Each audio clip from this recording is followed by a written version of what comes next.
जय हिंद साथियों, मैं फिर से लेकर आ गया आपके लिए ऐसे 50 जीके और जीएस, और जिसमें कि जितने भी इसमें प्रश्न है सभी प्रश्न 2009 से लेकर 2023 तक जितने भी आर्मी का एग्जाम हुआ है उसी के अंदर से मैं प्रश्न देता हूं, क्योंकि हमारे पास आर्मी में पूछा गया 2009 से लेकर 23 तक सारा सेट हमारे पास है, उसी से मैं प्रश्न लिखता हूं। तो चलिए आगे बढ़ते हैं। और इससे पहले मैं 1 से लेकर 150 तक प्रश्न बता चुका हूं, और अभी मैं 151 से लेकर 200 तक प्रश्न बताने जा रहा हूं। पहला प्रश्न है, मृतक वायु किसे कहते हैं? तो CO को। मृतक वायु किसे कहते हैं? CO को। अगला प्रश्न है, प्रकाश संश्लेषण की दर सबसे कम होती है कौन सी रंग में? प्रकाश संश्लेषण की दर सबसे कम कौन से रंग में होती है? बैगनी में। सबसे कम होती है बैगनी में। अगला प्रश्न है, सबसे बड़ा बीजांड किसमें होता है? सबसे बड़ा बीजांड किसमें होता है? आंसर है साइकस में। सबसे बड़ा बीजांड किसमें होता है? साइकस में। अगला प्रश्न है, क्लोरोफिल में कौन सा धातु पाया जाता है? तो सही आंसर है Mg। क्लोरोफिल में कौन सी धातु पाई जाती है? Mg। अगला प्रश्न है, कवकों की अध्ययन क्या कहलाता है? कवकों का अध्ययन क्या कहलाता है? माइकोलॉजी। सही आंसर है माइकोलॉजी। कवकों का अध्ययन माइकोलॉजी। अगला प्रश्न है, यूरिया में कितना प्रतिशत नाइट्रोजन होता है? 46%। यूरिया में कितना प्रतिशत नाइट्रोजन होता है? 46%। अगला प्रश्न है, लहसुन में गंध का कारण एलाइसिन। लहसुन में गंध का कारण क्या होता है? एलाइसिन। अगला प्रश्न है, गाय के दूध में होता है कार्बोहाइड्रेट व लैक्टोज। गाय का दूध में क्या होता है? कार्बोहाइड्रेट और लैक्टोज। अगला प्रश्न है, आलू चिप्स के पैकेजिंग में किस गैस का उपयोग होता है? Answer nitrogen. आलू चिप्स के पैकेजिंग में किस गैस का उपयोग होता है? तो नाइट्रोजन का। अगला प्रश्न है, विद्युत धारा को मापने का यंत्र। विद्युत धारा को मापने के यंत्र एमीटर। विद्युत धारा को मापने के यंत्र एमीटर। अगला प्रश्न है, जीका वायरस फैलता है एडिस मच्छर द्वारा। जीका वायरस फैलता है कौन से मच्छर द्वारा? एडिस मच्छर द्वारा।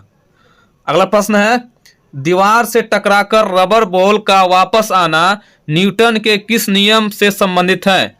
तो तीसरा नियम से। दीवार से टकराकर रबर बॉल का वापस आना न्यूटन का किस नियम से संबंधित है? तीसरा नियम से। अगला प्रश्न है, पाचक अम्ल है? पाचक अम्ल HCl। पाचक अम्ल क्या है? HCl। अगला प्रश्न है, प्रतिरोध की गणना की जाती है ओम से। प्रतिरोध की गणना किससे की जाती है? ओम से। ये प्रश्न कहीं ना कहीं 2009 से लेकर 23 के अंदर पूछा गया है, तभी मैं इसमें दिया हूं। अगला प्रश्न है, जो 165 नंबर प्लस प्रश्न है, कमरे के ताप पर द्रव अवस्था में रहता है ब्रोमीन। कमरे के ताप पर द्रव अवस्था में क्या रहता है? ब्रोमीन। अगला प्रश्न है, दूध से क्रीम हटाने पर उसका घनत्व क्या होता है? तो उसका घनत्व घट जाता है। दूध से क्रीम हटाने पर उसका घनत्व घट जाता है। अगला प्रश्न है, अति सूक्ष्म मापन के लिए प्रयोग किया जाता है वर्नियर कैलिपर। अति सूक्ष्म मापन के लिए प्रयोग किया जाता है वर्नियर कैलिपर। अगला प्रश्न है, तेल जल के तल पर फैल जाता है क्योंकि तेल का पृष्ठ तनाव पानी से कम होता है। तेल जल के तल पर फैल जाता है क्योंकि तेल का पृष्ठ तनाव पानी से कम होता है, इसलिए फैल जाता है। अगला प्रश्न है, खाद्य ऊर्जा को मापा जाता है कैलोरी में। खाद्य ऊर्जा किससे मापा जाता है? कैलोरी में। अगला प्रश्न है, पृथ्वी के गुरुत्वाकर्षण क्षेत्र की तीव्रता अधिकतम होती है तो ध्रुवों पर। पृथ्वी के गुरुत्वाकर्षण क्षेत्र की तीव्रता अधिकतम होती है ध्रुवों पर। अगला प्रश्न है, पानी का पृष्ठ तनाव अपमार्जक मिलाने पर क्या होता है? घटता या बढ़ता है? तो पानी घट जाता है। पानी का पृष्ठ तनाव अपवार्जक मिलाने पर घट जाता है। अगला प्रश्न है, जल प्रवाह को मापने की यूनिट क्या है? क्यूसेक। जल प्रवाह को मापने की यूनिट क्या है? क्यूसेक। अगला प्रश्न है, पृथ्वी की सतह पर ऊर्जा का चरम स्रोत क्या है? सौर ऊर्जा। पृथ्वी की सतह पर ऊर्जा का चरम स्रोत क्या है? सौर ऊर्जा। अगला प्रश्न है, केल्विन मान से मानव शरीर का सामान्य ताप 310 केल्विन। केल्विन मान से मानव शरीर का सामान्य ताप कितना होता है? 310 केल्विन। अगला प्रश्न है, ध्वनि यात्रा करती है अनुदैर्घ्य तरंगों के रूप में। ध्वनि यात्रा करती है अनुदैर्घ्य तरंगों के रूप में। अगला प्रश्न है, चमगादड़ अंधेरे में उड़ सकते हैं क्योंकि वह प्रस्रव्य ध्वनि तरंगे उत्पन्न करते हैं। चमगादड़ अंधेरे में उड़ सकते हैं क्योंकि वह प्रस्रव्य ध्वनि तरंगे उत्पन्न करते हैं। अगला प्रश्न है, हृदय की धड़कन नियंत्रित करने के लिए कौन सा खनिज आवश्यक है? पोटेशियम। हृदय की धड़कन नियंत्रित करने के लिए कौन सा खनिज आवश्यक है? पोटेशियम। अगला प्रश्न है, यूरिया किसके द्वारा रक्त से पृथक किया जाता है? गुर्दा द्वारा। यूरिया किसके द्वारा रक्त से पृथक किया जाता है? गुर्दा द्वारा। अगला प्रश्न है, श्वेत प्रकाश का विभिन्न रंगों में विभाजित होना कहलाता है? वर्ण विक्षेपण।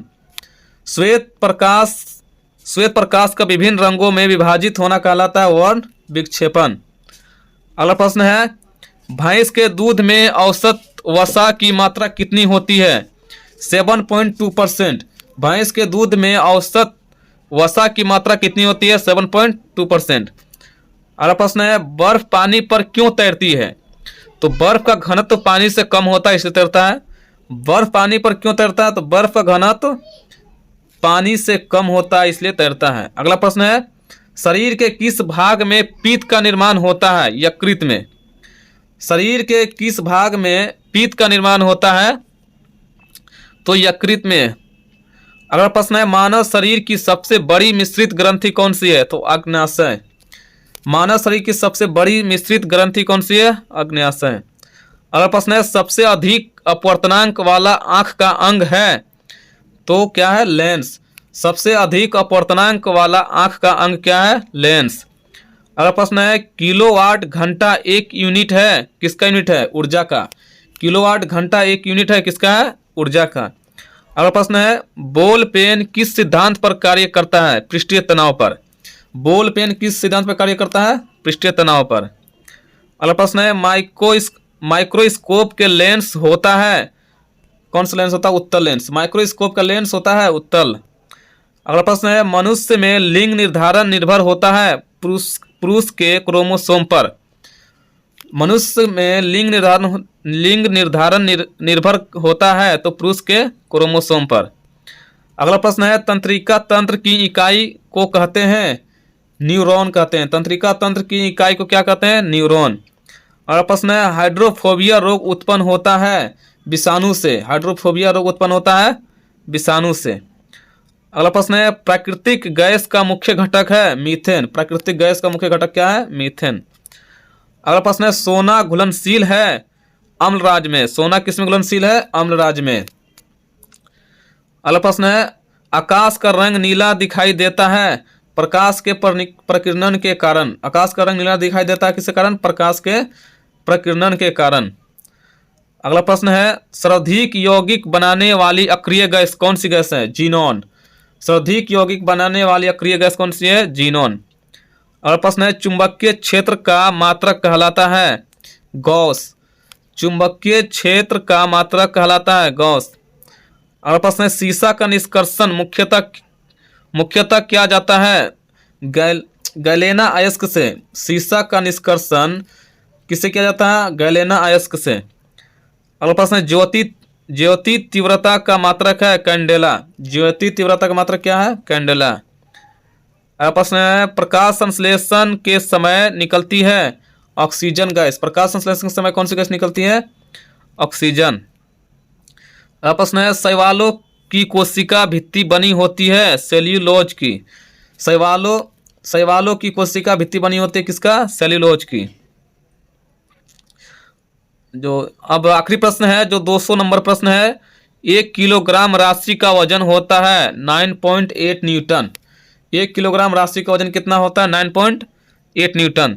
इस तरह से आज 200 प्रश्न समाप्त हुआ और इसके बाद मैं लेकर आऊँगा 201 से लेकर 250 तक अगले वीडियो में। तो आप लोग वेट करें अगले वीडियो का और अगला वीडियो ज़रूर देखें, क्योंकि जितने भी प्रश्न दिया जा रहा है ये कहीं ना कहीं आर्मी में पूछा जा चुका है, ऐसा प्रश्न दिया जा रहा है आपको। तो चलिए फिर मिलते हैं अगले वीडियो में। जय हिंद, जय भारत।